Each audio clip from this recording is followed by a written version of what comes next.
Hello, everyone. Welcome to the Magical Living Open House. We have a very special guest, someone I admire, and I'm excited to hear his stories. This is author Bron James, and he's going to share with us some of his Sam Hain Occult Detective book series. A spooky story, a selection. I'm not sure. I just started reading the books, so I don't know if I'm going to know anything that you're reading, Bron, today. But I'm thrilled to hear it. Plus, I just think this is a great time of year to start enjoying some spooky stories. Not only did we just have Halloween, but we're moving through the winter season for those on the north side of the planet. Over here in New Zealand, we're going into springtime, but it's still going towards even Christmas, which is traditionally full of ghost stories like A Christmas Carol. And during the winter season, it's always nice to have a cozy, fun, thrilling story. And what I'm already enjoying, Brad, about your stories, I'm on the second one, is that it's not gory. It's scary, but not gory. I so appreciate that. I think that takes real talent. That's something that to me is close to my heart. I know I've been in a lot of gory movies, but that's not super fun for me. What's super fun, and I think more cathartic for all of us, is besides just that scare of the gore, but it's being taken through a story where you get to know people and you get to know a situation and you feel yourself in that. That's super exciting, thrilling, and very cathartic. Plus, I think you need to be really creative to pull that off.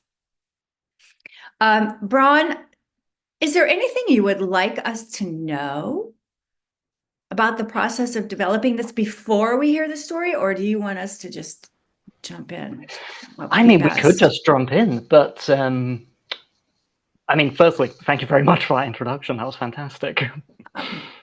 I hardly. And now everyone got your bio, and I want you to know that Bron spans several different creative niches, including being an actor. So, that's always good to have someone who's kind of an actor as well, reading stories, and that helps.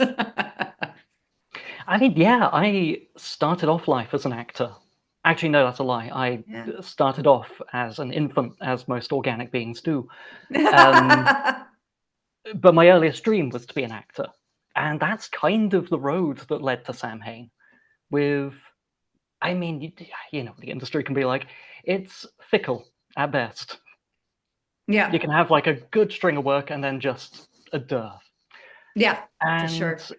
It was in one of these downtimes. I was also like working as a journalist alongside this. And I was getting a little bit tired of writing about other people's creativity and not quite getting to create what I wanted to see in the world. And I thought, what if I wrote myself a little script? What if I just produced a short film and then that could be part of my show reel? We can put that out to the world. This can be a thing. And so I began with the earliest draft of Sam Hain. And the scene descriptions went on forever. Where you just needed exterior, Islington, night. It was just like paragraphs worth of like, it's the soot-covered brickwork. And it felt a shame to cut that out. So then, I mean, obviously the visual medium lends a lot to that. But I had enjoyed writing that description too much to just let it fall by the wayside. So I thought, I'll do this as a short story instead. This will just be, a little PDF kind of thing. And Halloween was around the corner, and I thought, what a great thing to do for All Hallows Eve. Perfect. Just pop a short story out into the universe and then go back to life. Except people read it inexplicably. Even more inexplicably, they enjoyed it. So it then spanned into a kind of, okay, I'll do another short story. And then another short story. And then another. And somewhere along the line, I had discovered I'd become an author. I had accidentally stumbled into it. This is something, though, that I really love about your story, Bron, because, and I want to share this with everyone, that I I think that people in our community, all of us nerdy types, have something artistic in our souls, just in us somewhere. We're creating something all the time, whether you're into gaming or whether you're actually creative like Victoria, you create things. And we have a lot of writers in the group, Bron. I think you know that. Like in the magical living community, we have a lot of writers. And I know that it's hard to sometimes claim your creativity and say that I am an actor, I am a writer, I am an artist, because you don't necessarily feel like you're making a living doing it. But here's the trick, and speaking as someone who made a living, that's not the thing. You're an artist if you say you're an artist. You're a writer if you say you're a writer. We can do that. We can claim that and then enjoy it and go for it. So I hope to encourage all of you here today and those listening later and those in our magical living community to embrace your creativity and play with it, and let's do it together. So I'm hoping that we do more of that in the community, and I'll invite more artists forward like yourself, Bron. But later, after we hear our stories, let's talk about creativity. Let's talk about writing, especially if you're interested in that today. So thank you. I just interrupted you. Sorry. No, that's quite all right. And that's one of the things. Like last week, I had a couple of people come up to me after the talk at Southlands and say, like, I mean, I'm just a fan fiction writer, and I don't see anything wrong with being a fan fiction writer. That's how a lot of us break into sort of creating our own vision by being a fan of something, nerding out about something, and then wanting to create something of that ourselves, and then projecting our stories into that universe, and then along the way just sort of going, I've got some original characters here, I've got some original story ideas here, and then it can metamorphose into a thing in and of itself. How did Sam come to you? Very late one night as a pun. Oh, okay. For Samhain? Playing with the whole Samhain, Sam Hain. Sounds like an occult detective. And then I didn't think much more about it until eventually he was like, "No, I've got a story I want to tell. Can you write me, please?" Wow. Wow, interesting. Yeah, cool. All right. Well, shall we? And then we Shall can we talk some begin? more after. Yeah, let's do. I'm going to shut my audio off. Let me know if you need me. So we're going to begin at the very beginning, because it's a very good place to start. If I can find the right page. So, Chapter 1 for All Hallows Eve, the very beginning of the saga that I embarked on. The veil between worlds thins this night, giving rise to things both dark and light. That Halloween had started out just like any other. The annual after-work costume party had kicked off early in the evening, rapidly descending into an alcohol-fueled frenzy. Inebriated skeletons and zombies danced the night away, while the vampires tried desperately to get off with the scantily clad nurses. The other drunken denizens of the night, those who had come dressed as something other than the undead, like the inside joke costumes and the mock costume of Jeff from Admin, sat in the corner, explaining to one another the inspiration for their outfits and exactly why they were supposed to be funny. Unlike previous Halloweens, Alice Carroll had decided to leave the party early. The turning point for her had come somewhere between King Kong throwing up on her shoes and the partygoers spontaneously deciding to go tipsy trick-or-treating. At 1 o'clock in the morning. In the East End of London. As far as brilliant ideas were concerned, this was not one of them.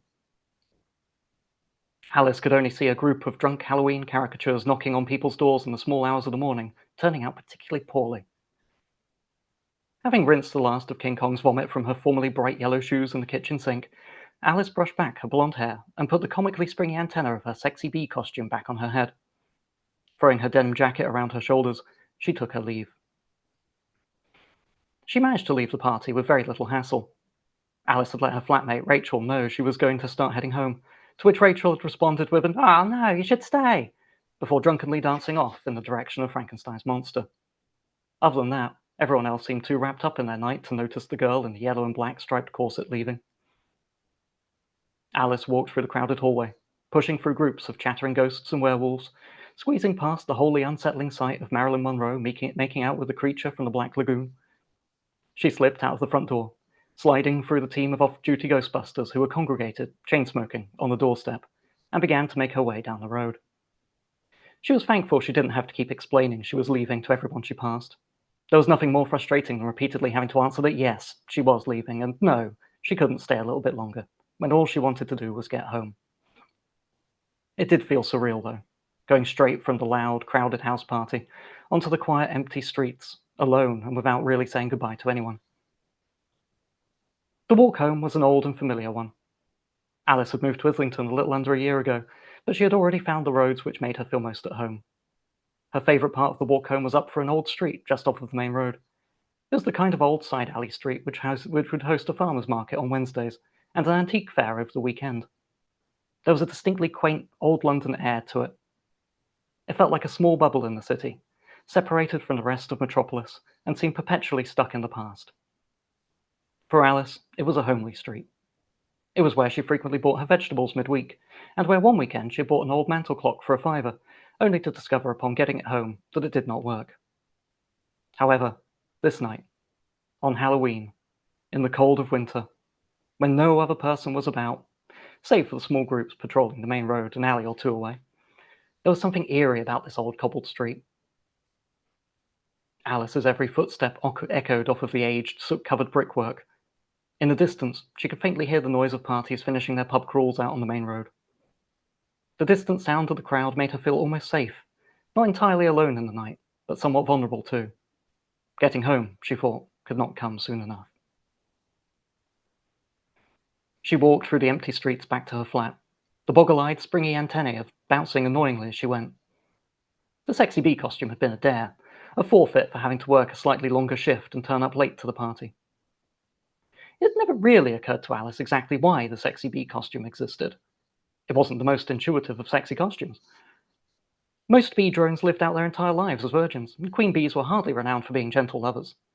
Honeybees, despite being associated with the sweet, sticky food, had a particularly bad time of things, as they ripped out most of their internal organs in the process of stinging their victims, leaving them to die a slow and painful death.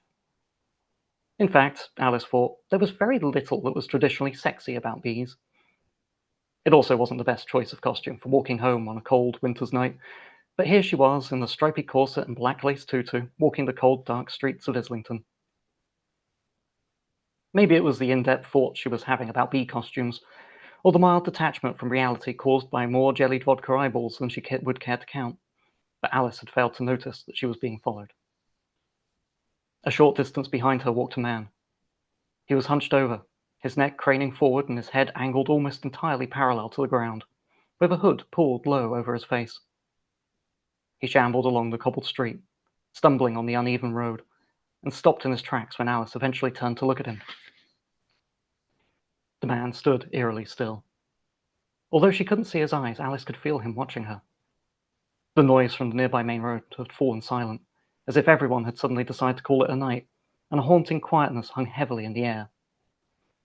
It was as if the world had abruptly ground to a halt. There wasn't even the faintest whisper of a breeze. The night was perfectly still. Alice carried on, quickening her pace. She was a good 5 minutes' walk from home, but she really didn't fancy being in the street with this man for any longer than needed. One of the street lamps ahead of her flickered uncertainly. She could hear his footsteps behind her, uneven and clumsy, but gradually speeding up. His footsteps matched hers. She didn't want to provoke anything by breaking into a run, but she quickened her pace further, gradually picking up speed. She continued to walk faster and faster, almost approaching a light jog. The man sped up also, and Alice could feel her heart pumping rapidly in her throat. Suddenly, something slammed into her. She was pushed to the wall of the street in one whirlwind motion, knocking her jacket from around her shoulders and winding her as she hit the hard brick surface. The force that had pushed her moved away, and she turned around, staggering and dazed from the impact. As she struggled to regain her balance, she saw the man who had been walking behind her charge past at full pelt and come to an abrupt stop. He turned slowly, unnaturally, and out of the corner of her eye she caught a glimpse of another person standing over her. A tall figure, silhouetted against the orange glow of the street lamps, dressed from head to toe in black, a greatcoat flowing down to his ankles and a fedora-style hat perched on his head. "Run!" the silhouetted figure shouted, gesturing towards one of the nearby side streets. Alice stood for a moment, dumbfounded, and watched as this other man squared up to her initial pursuer. The hooded man moved towards them, slowly, purposefully, and his head juddered. For a brief second, the street lamps went out, leaving the alleyway in darkness, and with a buzzing sound, the light struggled back on, albeit dimmer than before.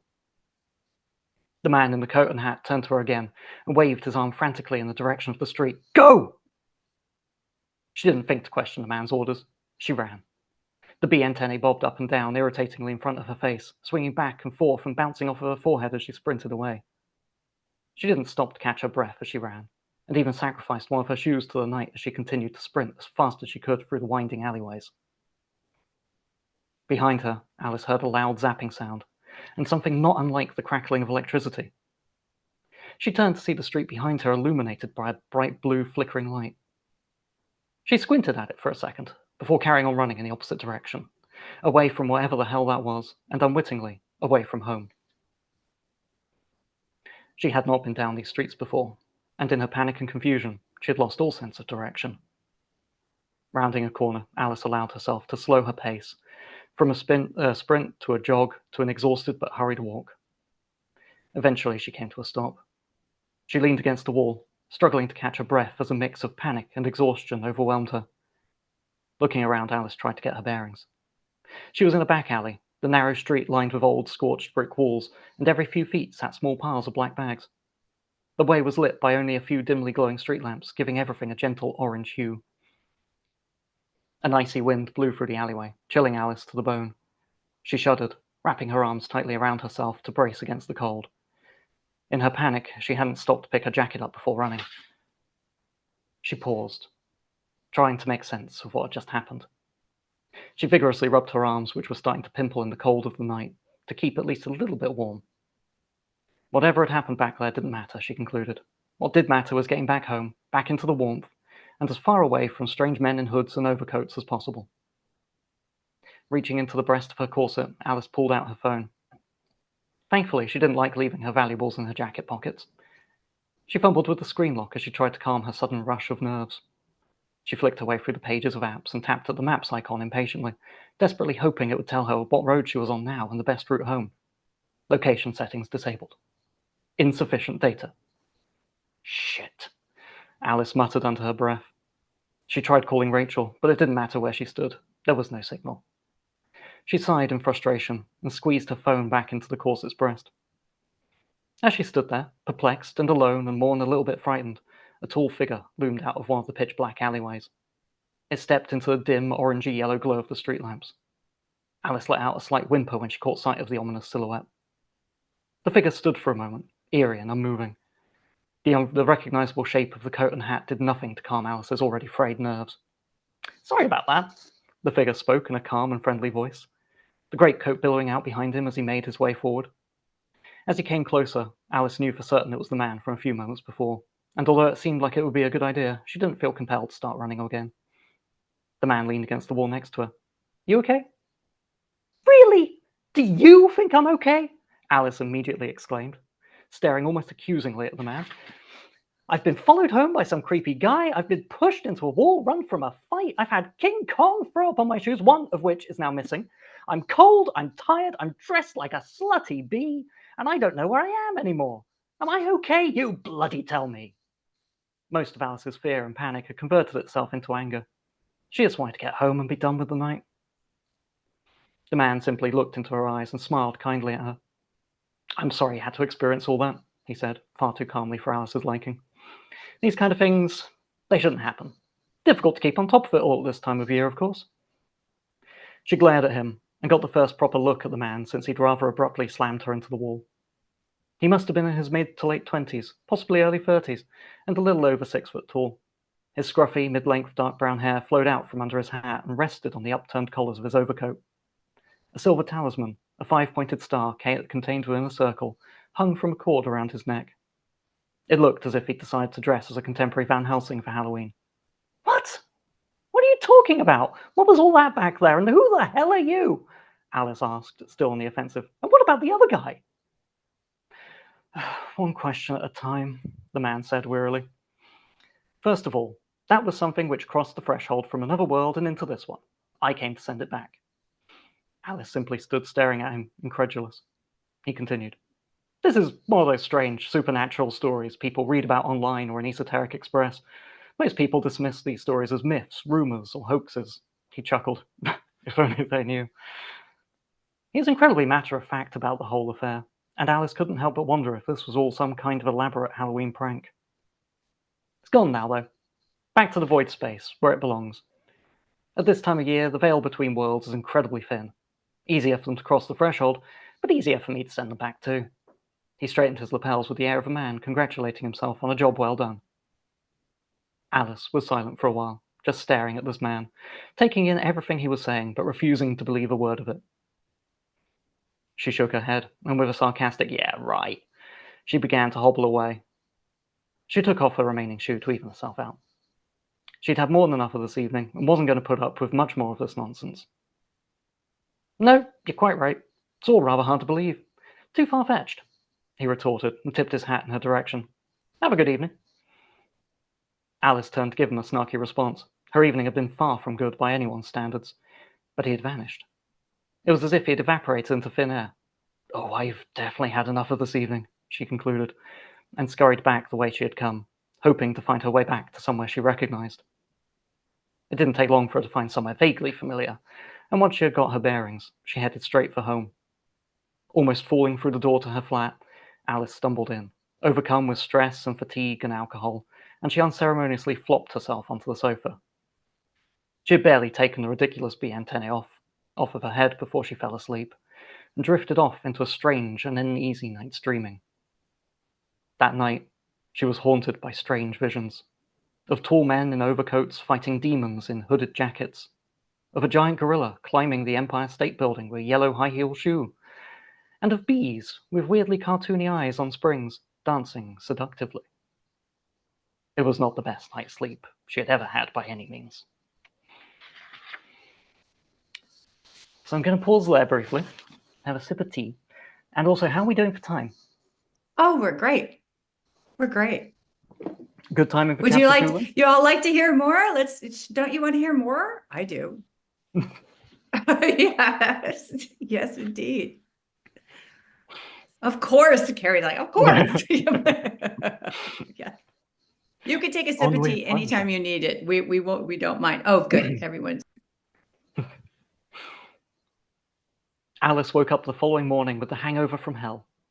It was the kind of hangover that felt like goblins had crept in during the night and had decided that her head would make the perfect addition to their percussive band. She groaned as she shifted about on the sofa, trying to heave the dead weight of her reluctant body around. Every muscle ached as she lazily tried to move them, and the tight yellow and black striped corset did nothing to help her sit up. She flopped herself back down into the cushions, refusing to move any more than was strictly necessary.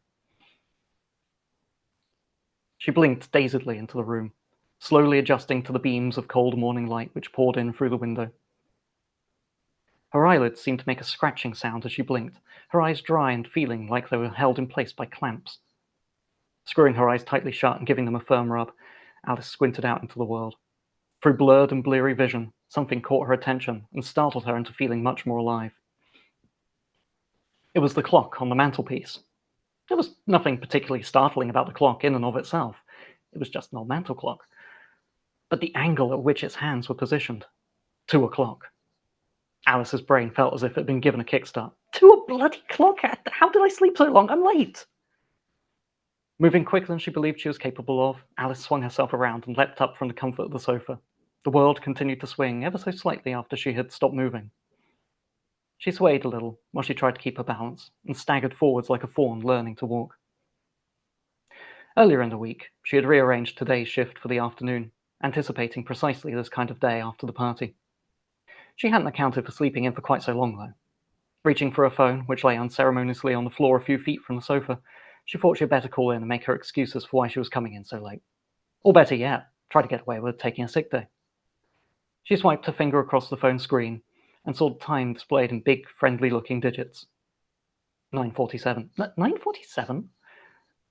Alice glanced back to the clock on the mantelpiece.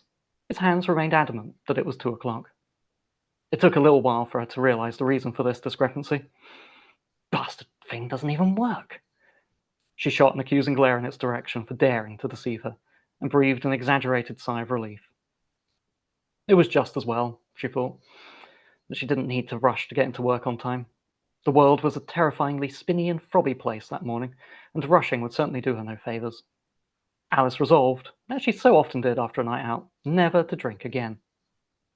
She balanced herself as the world took another sickening spin, placing her hand on the back of the sofa to stay upright, and she hobbled into the kitchen. At first, there was very little she could piece together of the night before. Fragments of events hazily drifted through her mind like long-forgotten memories, and what felt like the weird fever dreams that only a certain amount of vodka could produce. Jeff had been there. Was it Tim dressed as Jeff? Dracula was doing a little more than sucking the blood from the neck of Nurse Naughty, and someone had come dressed as King Kong too. She had lost a shoe at some point, that was certain. Her feet felt cold and blistered. There was only one bright yellow high heel in the middle of the living room floor, looking quite worn and sorry for itself. She couldn't quite remember what she had done with her jacket. Pouring more than a generous amount of coffee granules into a mug, Alice put the kettle on and gazed vacantly into the fridge. Oof, something fried will do, she thought. Fried eggs and a sandwich, with bacon, dripping with oil and ketchup. She set about preparing her decadent cure, poured herself a coffee strong enough to raise the dead, and leaned on the kitchen counter while she waited for the bacon and eggs to fry. Van Helsing was also there last night, she seemed to recall, although that seemed more distant than other parts of the evening. Maybe an odd dream. She thought she could remember Van Helsing beating up a hoodie, but that seemed more like it would fit in with her strange night's sleep rather than the Halloween party. She pushed all thoughts of the night before aside. She'd have breakfast, wake up properly, boot the hangover and clear her head, go to work and get on with the day. The breakfast she had prescribed herself did just the job.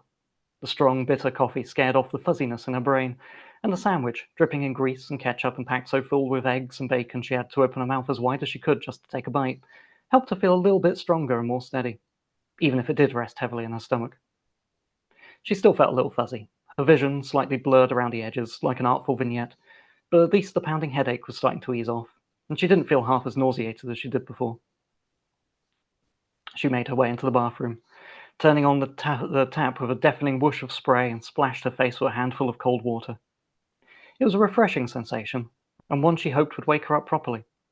She rubbed her eyes to clear the tiredness, gently massaging and patting her cheeks. Leaning against the sink, she let out a quiet groan. It was going to take more than coffee, fried sandwiches, and cold water to completely shift this hangover. As she looked up into the mirror, Alice saw something which shook her to her core. She froze. What little colour she had left in her pale, hungover face was suddenly drained. There, stood immediately behind her and staring back from the reflection, was the hooded man from the night before. She wheeled around to face him, wide-eyed and much more alert than she thought she was capable of being. But suddenly he was nowhere to be seen. The bathroom was empty. She turned back to the mirror, and all she could see was herself reflected in its surface, the bath and toiletry cabinet being the only things behind her. Adrenaline pumped through her body, and she let out a deep, shaking, panicked breath. Steeling herself, Alice walked slowly, cautiously, towards the bath. The shower curtain was drawn halfway across, and with a tentative, trembling hand, she reached out to pull it away. With a swift flick of her wrist, Alice whipped the curtain across, pulling it open in a flash. A single sad droplet of water dripped from the end of the tap. She breathed and returned to the living room. Settling back down on the sofa, she checked the time on her phone and told herself she would nap for a little bit just to digest breakfast and finish off the hangover. She tried to push all thoughts of the night's misadventures and nightmares aside, thinking that once she'd had a bit more sleep, she would forget all about it. Of course, she did not forget. As she tried to relax, her mind was flooded with strange visions from the night before. It was not quite like a dream, but definitely not reality. She could see the old cobbled street and the hooded man. The scene was vivid, almost tangible, as if she was really there, yet somehow it all felt so distant and hollow. She knew she was still just sprawled out on her sofa, but there was something inescapably present about this strange waking dream. She was running down the street, her legs pounding and lungs tight as she tried to breathe. She knew that if she stopped, even for a second, he would catch up with her. The street stretched out before her, growing longer and longer as she ran, until eventually it seemed as if it carried on for eternity. No matter how far she ran, she could not get away. The hidden face of the man emerged behind her, leering in close. Tenebris fini. He breathed down the back of her neck. His breath was icy and cloying, and she felt shivers run down her spine and her blood run cold, and bang! Alice woke from the dream with a start, sitting bolt upright and breathing heavily. It took a while for her to compose herself and gather her bearings, snapping back to reality from the dark and cold of the nightmarish alley. She was home. She was safe. The noise of the flat's letterbox slamming shut had startled her awake, and for a change she welcomed the unexpected wake-up call. She turned to see the letterbox still flapping slightly, creaking on its hinges as it slowly swung back and forth, but no post had been delivered. The nightmare felt like it had lasted forever, but when she checked her phone, she saw she'd only been asleep for half an hour. Reaching for a mug, she drank the last gulp of the grainy, now particularly cold coffee, and grimaced. Today was going to be a difficult day. She tried to push the strange thoughts to the side while she focused on getting ready for work. She showered, put on something a bit more suitable for work than the corset and tutu, and started to do her makeup. She had half considered talking to Rachel about her nightmare, just for reassurance, but when her flatmate came staggering through the door shortly after noon, clutching a bottle of schnapps, shouting, "Woo, hair of the dog!" she thought better of it. Rachel slammed the door behind her, making Alice's brain shake. "Oh, please don't," Alice said, clutching one hand to her still hungover head. "Not so loud." Rachel bounced over to the sofa and sat down next to her. You need some of this in you then," Rachel said, holding the bottle of schnapps to her face. Alice took a quick swig and made a "nope" face. No, bad plan. I feel crap enough as it is. How? You didn't have that much last night and you walked home. I don't feel that bad, me. Maybe because you carried on drinking. True, Rachel said, and she took another swig from the bottle. How'd you get home last night, anyway? Flashes of the street, of the man in the hood, and then of the man in the coat and hat ran through Alice's mind. She thought about the ache in her legs as she ran, the panic tight in her chest, and losing a shoe and her jacket somewhere along the line. Then she remembered the bright blue flash and the strange things the man had said to her. There was a fight down the alley on my way back, and I think someone was following me for a while. I don't know. I was very drunk. It's all a bit of a mess. You all right? Rachel asked, putting a hand on Alice's knee sympathetically. Yeah, I'm fine. Just a bit of a bad night, really. Not still going to work, are you? I've called in sick, me. Yeah, I am, Alice said dejectedly as she reached for a hairbrush and quickly ran it through her hair. She stood up and glanced around, looking for her shoes. Nah, stay home. We can watch films and order takeaway and wallow in drunken self-pity. You know, as fun as that sounds, I really couldn't afford to take the day off, Rachel. My manager was bad enough when I asked to move my hours to the afternoon, let alone if I don't go in at all. You're no fun, Rachel said teasingly. Tonight, though, yeah? Pizza, cider, chick flicks, the works. Fine, you've twisted my arm, Alice said with a smile. Friday night in. Sounds good. Just what I need. Rachel nodded in sagely agreement. You're overworked and you spend your time worrying about silly things. Like the rent? Alice interrupted. You know what I mean. You're always stressing about something or another. You need to take some time to chill, babe. This time it was Alice's turn to nod sagely. Yeah, you're right, she said. I've not been taking much time for myself. Maybe I am just overworked. She had been running herself into the ground with work just to try and keep a roof over her head, but it hardly gave her a sense of self. She was simply server number 0, working on the shop floor for 8 hours a day, and receiving more abuse from customers and staff alike than she really believed was possible. Perfect. But we both need to relax, Rachel said. Whatever's on your mind, I'll try to help take it off you. Thank you. But first, work, Alice declared. She threw her coat around her shoulders, wrapped her scarf tightly around her neck, and pulled her bobble hat on. I'll see you tonight, she said with a wave, and she left the flat.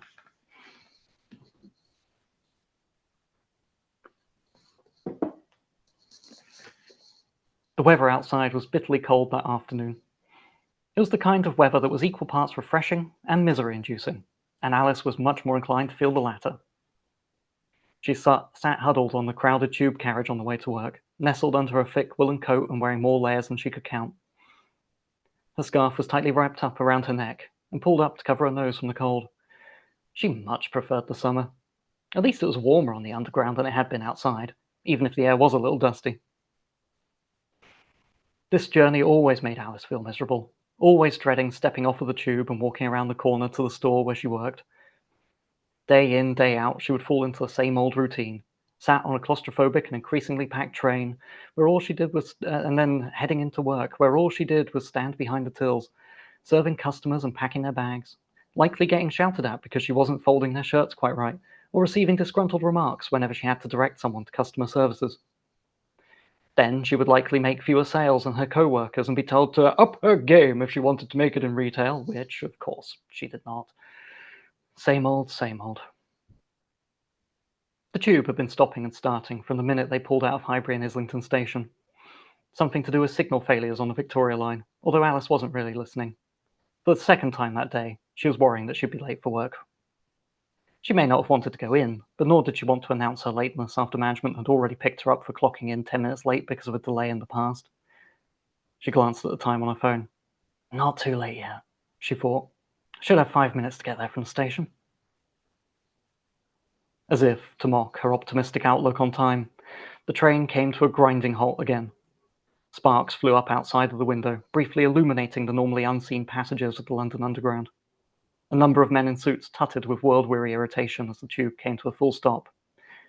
"We apologise for the delay," a voice came crackling through the tannoy, "but due to a signalling issue at Warren Street Station, we will have to wait here for approximately 5 minutes. Alice rolled her eyes. Just typical. The glare of the fluorescent lights above the passengers' heads began to flicker, and the carriage started to grow dimmer and dimmer. Then, with a unified buzzing noise, the lights went out, plunging the carriage into darkness. Alice looked around nervously, and she was uncomfortable in the London Underground at the best of times, let alone when sat in pitch blackness, stuck in a tunnel with no way out. She could just about make out the outlines of her fellow passengers, some of whom were still trying to read the metro in despite of the absence of light. It was then that she noticed the person sat opposite her. He was hunched over, his head facing the floor, his features covered by his hood. She felt a shiver as she recognized the unearthly air about the figure. But it couldn't possibly be, could it? She wondered, staring at the all-too-familiar clothing. As she stared at the man, trying to convince herself it was not her nightmarish apparition, his head slowly began to rise.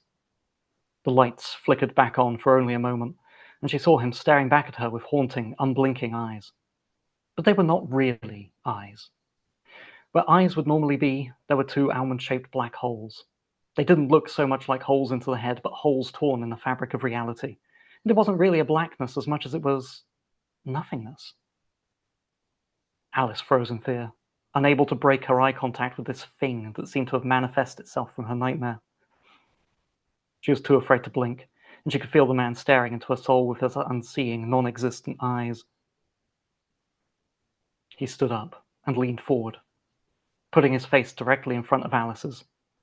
"Darkness is coming," he intoned, his voice hollow and haunting like a strong wind echoing through a deep cavern. Alice tried to scream, but she made no noise. She was completely paralyzed.